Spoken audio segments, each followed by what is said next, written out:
स्वामीनारायण भगवान,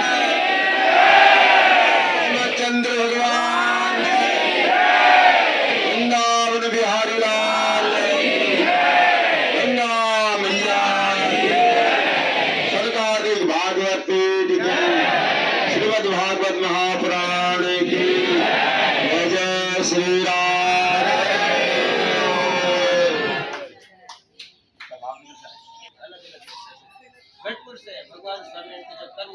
जी, पुरुषोत्तम भगवान श्री राम की ये पावन तपस्थली सनकादिक भागवत पीठ, जहाँ सनकादिकों ने देव ऋषि नारद जी को श्रीमद् भागवत महापुराण की कथा सुनाई, यहीं पर भक्ति महारानी ज्ञान और वैराग्य को लेकर के प्रकट हुई थी और सुखदेव जी महाराज यहाँ प्रकट हुए। भगवान श्री कृष्ण यहाँ प्रकट हुए। त्रेता युग में मर्यादा पुरुषोत्तम भगवान श्री राम ने रावण कुंभकर्ण का वध करने के बाद इसी स्थान पर, इस आनंद घाट पर 12 वर्ष तप किया। तो भगवान श्री राम यहाँ प्रकट हुए। भगवान श्री कृष्ण, सुखदेव जी, सनकादिक, नारद, भक्ति, ज्ञान और वैराग और हमारे स्वामी जी भी यही प्रकट हुए। इनकी भी तपस्थली महाराज के साथ जो लोग हैं उनको पता होगा, कम से कम 2-3 महीना स्वामी जी ने यहाँ तप किया और कह रहे थे हमसे मैं फिर यहाँ तप करूंगा। मेरे को महलों में आनंद नहीं आता, रहेंगे उसी कुटिया में। बहुत अच्छी बात। तब और हार सब सृष्टि भगवानी भागवत का है। जब ब्रह्मा तप करे तो उनको आवाज आई, तप तप तप करो। तो आप सब भी तपस्वी है, जितने भावनगर से आए हैं या पूरे गुजरात से आए हैं और स्वामी नारायण के भक्त हैं सब लोग। और जहाँ भगवान स्वामी नारायण का अवतार हुआ जिस गांव में गढ़पुर, तो उनकी कर्म भूमि। तो एक भगवान स्वामी नारायण ने कितना कार्य कर दिया है और हम सब मिलकर के उतना नहीं कर पा रहे। लाखों लोग हैं, क्योंकि भगवान राम तो एक ही होंगे, भगवान श्री कृष्ण भी एक ही हैं, भगवान शंकराचार्य एक ही हुए, भगवान रामानंदाचार्य एक हुए, भगवान स्वामी नारायण भी एक ही हुए, दूसरा हो नहीं। उनके बताए हुए मार्ग पर हम लोग सब लोग चले। पूज्य स्वामी जी, हमारे पूज्य महाराज जी, स्वामी जी, ये कोई साधारण संत नहीं।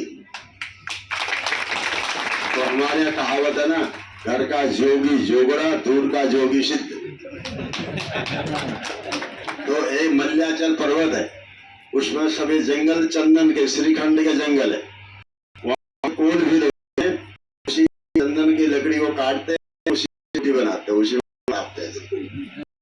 ज्यादा है कोई उसका तो नहीं। ऐसे हमारे स्वामी जी महाराज, अभय जी महाराज, निर्भय चरण जी और वो निर्भय अभय भी रहते भाई जी।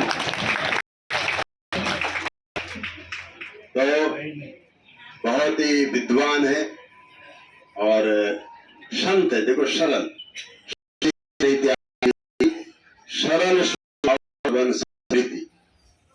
तो गुजरात जो है वो संतों की भूमि रही है।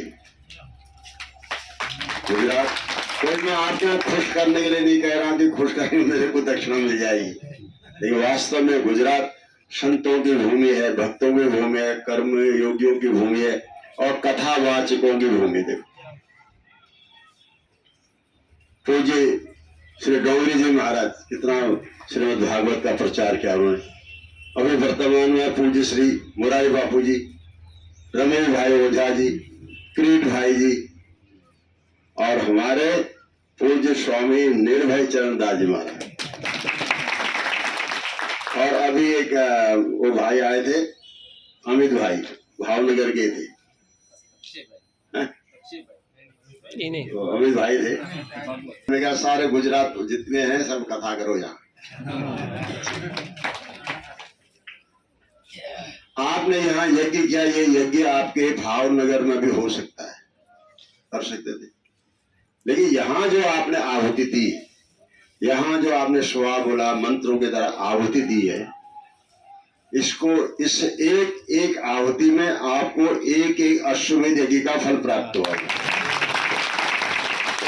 अश्वमेध यज्ञ जानते हो? पहले घोड़ा छोड़ते थे, बहुत दिग्विजय होती थी, युद्ध होता था, वो उसको जीतते थे, कई साल लग जाते हैं उस समय त्रेता युग में।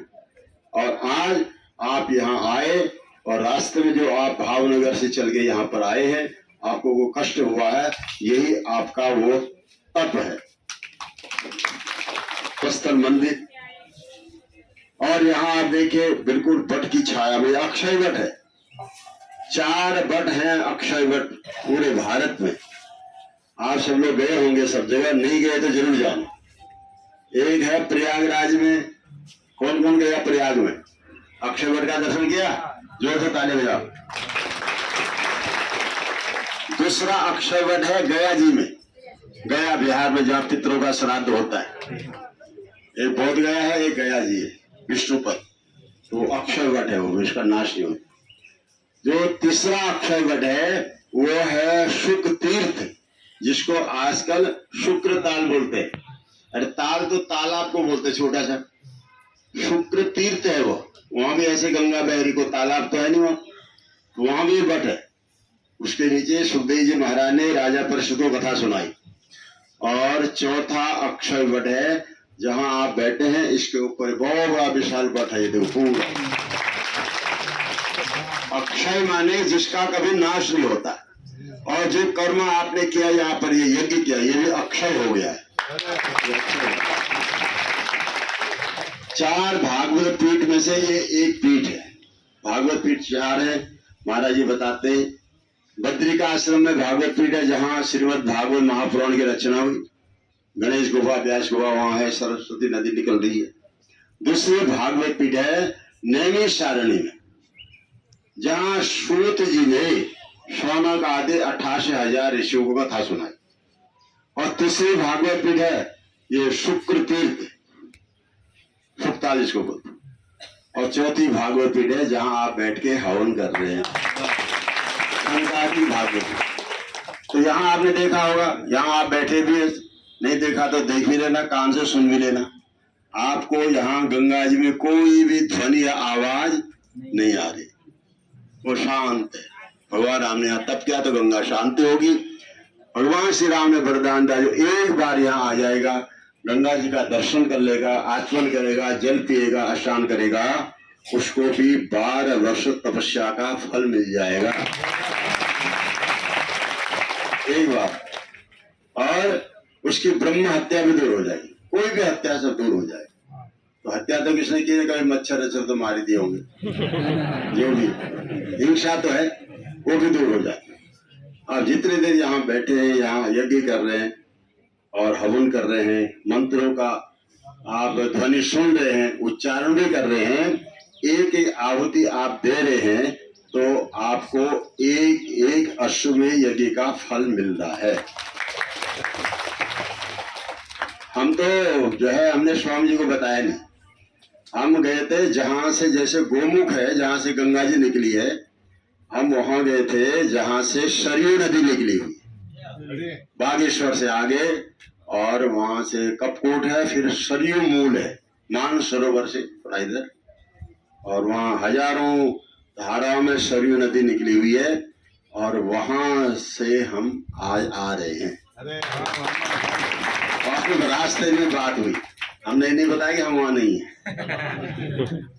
हमें कभी कह दिया हम नहीं है तो क्या पता स्वामी जी का मन बदल जाएगा। हम कहा आप आइए, हम लोग कोशिश करते हैं। वहाँ बहुत रोक रहे थे, तो अपनी भी 1-2 आहुति पड़ गई है आप लोगों के साथ। तो यज्ञ जो है, जैसे हम आहुति देते हैं ना, जैसे आपने मोबाइल आपके पास है, उसको चार्ज करते हैं, रिचार्ज करते हैं, जहाँ रिचार्ज करते हैं आपके उसमें टावर आना शुरू हो जाता है, बात होनी शुरू हो जाती है। ऐसे भगवान अग्निदेव जो है, अब जिसके नाम के आहुति डालते इस पर, अग्नि का काम है उसके पास उसको पहुंचा देना, सीधे घर यहाँ डाला वहां पहुंचा। तो ये आपने जिन जिन देवी देवताओं को, ग्रहों को, आचार्यों को, गुरुजनों को आहुति दी है, वो आहुतियां उनके पास में पहुंच चुकी है। और इसका फल ये है, सबसे बड़ा फल तो भगवान से क्या मांगे हम लोग। यदि मांगना चाहिए चाहते हो तो भाई भगवान से सद्बुद्धि मांगिए।